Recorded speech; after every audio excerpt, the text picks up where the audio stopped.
Hello guys, आज अपन पढ़ने वाले पार्ट ऑफ स्पीच मतलब शब्द भेद।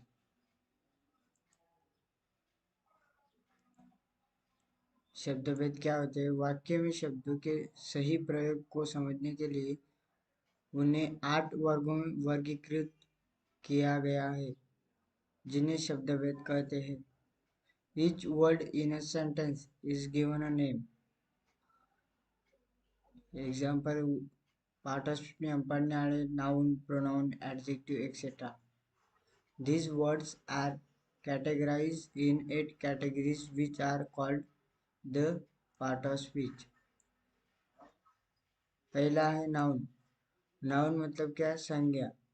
संज्ञा किसी भी प्राणी, व्यक्ति, जगह या वस्तु के नाम को संज्ञा कहते हैं। Noun is the name of person, place और थिंग। किसी भी पर्सन, व्यक्ति का नाम हो या फिर ठिकाना का या फिर वस्तु का नाम, उसे हम नाउन कहते हैं। एग्जाम्पल की कृष्णा, सचिन, बबलू, पुणे, नासिक, पेंसिल एक्सेट्रा, ये सब क्या है? नाउन। दुनिया में ऐसी कौन सी भी चीज़ नहीं कि जिसको हम नाम से नहीं बुलाते। जो भी चीज़ देखोगे उसको नाम दिया है, उसे हम कहते हैं नाउन, यानी कि नाम। उसके बाद आता है सेकंड, प्रोनाउन मतलब सर्वनाम। सर्वनाम का प्रयोग संज्ञा की जगह पर किया जाता है। Pronoun substitutes a noun. I, he, she, it, we, they, you, these, that, etcetera, ये सब क्या है? प्रोनाउन है। उसके एग्जाम्पल है सचिन मेरा दोस्त है, सचिन प्यारा है, Sachin is my friend, Sachin is cute. क्यों ना हम बार बार सचिन मेरा दोस्त है, सचिन प्यारा है, उसकी जगह पे हम क्या यूज करेंगे? प्रोनाउन, यानी कि Sachin is my friend, he is cute. ये जो ही दिख रहा है वही हमारा क्या है? प्रोनाउन। हम बार बार क्यों सचिन सचिन कहे? उसकी जगह पे हमने एक वर्ड ले लिया, वो है ही। उसके बाद है मनोज मुंबई में काम करता है, उसके पापा अच्छे आदमी है। Manoj works in Mumbai, his father is a nice man. Manoj Mumbai में काम करता है और उसके पापा अच्छे आदमी है। ये जो उसके पापा आ रहा है, ये हमारा क्या है? प्रोनाउन। उसके बाद आता है एडजेक्टिव। एडजेक्टिव मतलब क्या? विशेषण। विशेषण वो शब्द या शब्दों का समूह वाक्य होते हैं जो किसी संज्ञा या सर्वनाम की विशेषता बताते हैं या फिर उस संज्ञा की जगह संज्ञा या सर्वनाम के बारे में कुछ अतिरिक्त इंफॉर्मेशन देते हैं या अतिरिक्त सूचना देते हैं, उसे हम कहते हैं adjective. Adjectives are the words or the clauses that show the quality of noun, pronoun, or provide some additional information about them. Adjective मतलब नाउन और प्रोनाउन के बारे में कुछ एडिशनल इंफॉर्मेशन देता है, उसे हम कहते हैं एडजेक्टिव। देखो एग्जाम्पल, प्रशांत बहादुर है, प्रशांत इज ब्रेव। ये जो बहादुर, ब्रेव शब्द आ रहा है, ये हमारा क्या है? एडजेक्टिव। और ये प्रशांत जो आ रहा है वो क्या है? एक नाम है, यानी कि वो नाउन है। To be brave is the quality of Prashant. ये ब्रेव शब्द क्या कर रहा है? प्रशांत की क्वालिटी को बता रहा है कि प्रशांत बहादुर है। Since Prashant is a noun, Prashant क्या है? एक नाम है। और hence brave is an adjective, और ब्रेव क्या है? एक विशेषण, एडजेक्टिव। वह चालाक थी, she was clever. To be clever was the quality of she. थी, वो क्या थी? चालाक थी। Since she is a pronoun, so clever is an adjective. she क्या है? pronoun है और clever adjective यानी कि विशेषण है। मेरे पास कई या कुछ पेन है। I have many few pens. ये जो मेनी और फ्यू आ रहा है ना, ये हमारा क्या है, adjective. Many and few give additional information about pens, यानी कि वो मेनी पेन्स के बारे में कुछ या कई अतिरिक्त एडिशनल इंफॉर्मेशन दे रहा है ना, उसे हम कहते हैं एडजेक्टिव। जो किसी वस्तु के बारे में एडिशनल इंफॉर्मेशन देता है उसे हम कहते हैं adjective. So many and few are adjective. Many and few क्या है हमारे, एडजेक्टिव।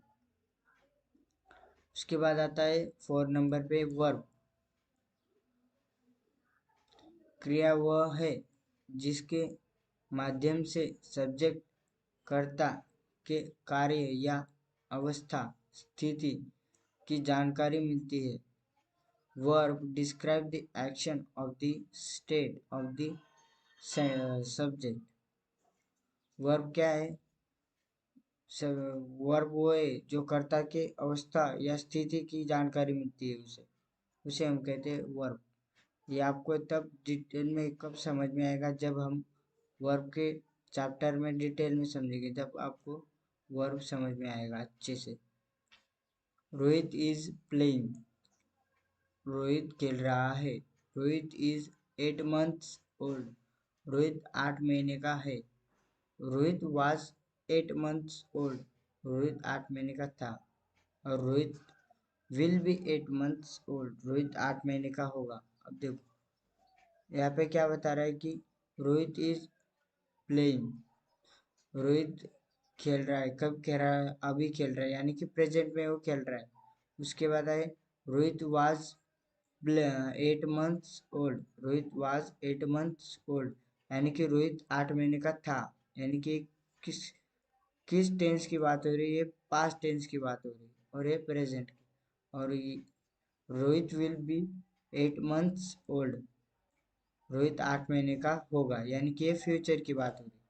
अब देखो ये जो is was and will be, ये जो आ रही है ये हमारे क्या है, वर्ब है।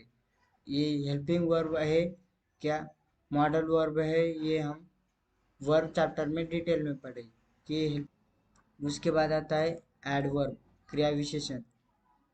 क्रिया विशेषण वो शब्द या शब्दों का समूह, उपवाक्य होते हैं जो क्रिया की या फिर विशेषण की या फिर किसी दूसरे क्रिया विशेषण की विशेषता बताते हैं या फिर उनके बारे में कुछ अतिरिक्त सूचना देते हैं, उसे हम कहते हैं एडवर्ब।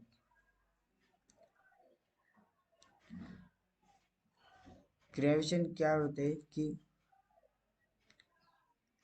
क्रिया की या विशेषण की फिर किसी दूसरे विशेषण के बारे में कुछ अतिरिक्त सूचना देते हैं, उसे हम कहते हैं adverb. Example, Gopal runs fast. Gopal तेज दौड़ता है। कैसे दौड़ता है गोपाल, तेज यानी फास्ट। ये जो फास्ट आ रहा है ये हमारा क्या है, एडवर्ब। देखो रन क्या है, वर्ब। एडवर्ब का है फास्ट। और ये जो गोपाल आ रहा है ये क्या है, नाउन, यानी किसी किसी की लड़के का नाम है ना, वो हमारा क्या है, noun. He is a very good boy. वो बहुत अच्छा लड़का है। He is a very good boy. ये जो वेरी आ रहा है, he is a good boy, ये कहे वो अच्छा लड़का है, लेकिन he is a very good boy, वो बहुत अच्छा लड़का है। ये जो वेरी शब्द हमने ऐड कर दिया है, वेरी, वो क्या है, एडवर्ब है। ये देखो, boy noun, good adjective, and very का है एडवर्ब। उसके बाद आता है प्रीपोजिशन, शब्द सूचक अव्यय या पूर्वसर्ग।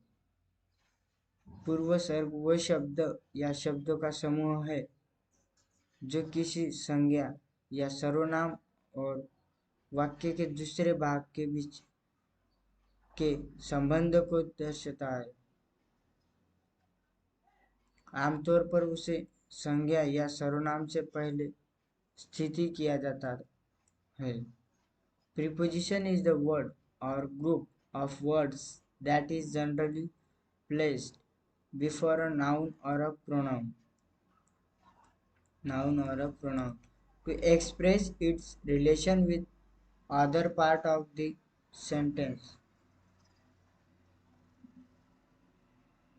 Preposition is the word or group of words that is generally placed before a noun or a pronoun to express its relation with other part of the sentence.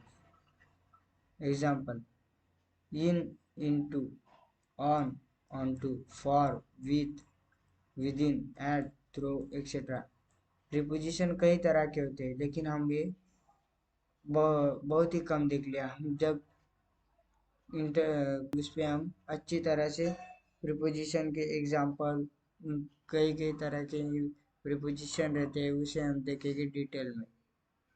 उसके बाद आता है कंजंक्शन, संयोजक।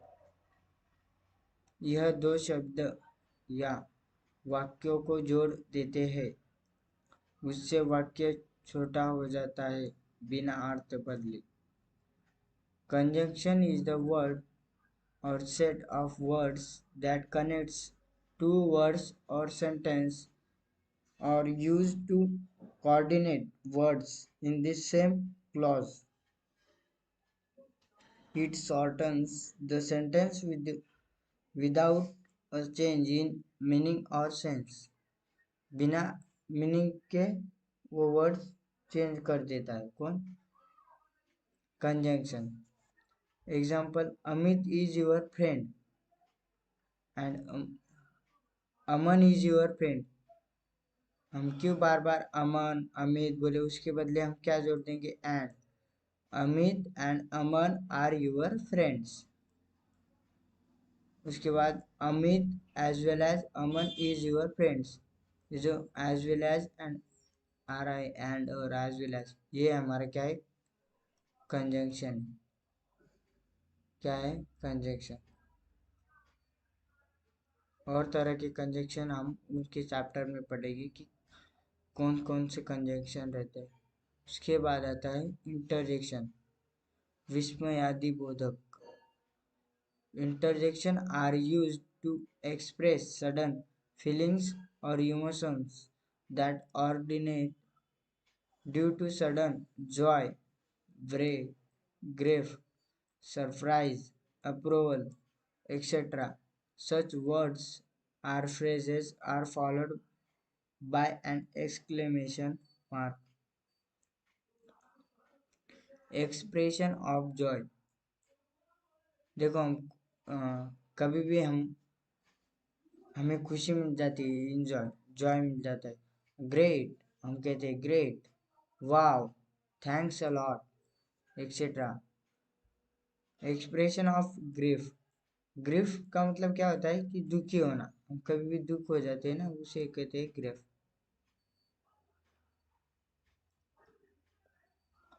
ग्रीफ यानी कि दुखी हो जाना। उसके बाद आता है oh my God, so sorry, how tragic, oh no, how sad. कितनी दुखाची गोष्ट, यानी हम दुखी हो जाते हैं ना। सो सॉरी, हमारे से गलती हो जाती है तो हम बोलते हो so sorry, etcetera. Expression of surprise. What, my goodness, amazing, fantastic, wow, is it, etcetera. ये सब क्या है? सरप्राइज करने वाले शब्द। एक्सप्रेशन ऑफ अप्रूवल, सहमति, यानी कि हम किसी को भी सहमति, अपनी सहमति दे देते। Brave, please, certainly, true, well done, good job, sure, का नहीं, एक्सेट्रा। एक्सप्रेशन ऑफ मिस्टेक, यानी कि हम कोई भी गलती कर देते हैं ना, वो बोलते हैं हम वो, ऊप्स, नो, शिट, एक्सेट्रा। अगर आपको वीडियो अच्छा लगा होगा तो लाइक और सब्सक्राइब कर दीजिए और कमेंट में मुझे बताइए कि आपको कैसे लगा वीडियो। और अब लेक्चर में हम पढ़ने वाले हैं नाउन और उसके टाइप्स के बारे में। So thank you for watching my videos. Bye.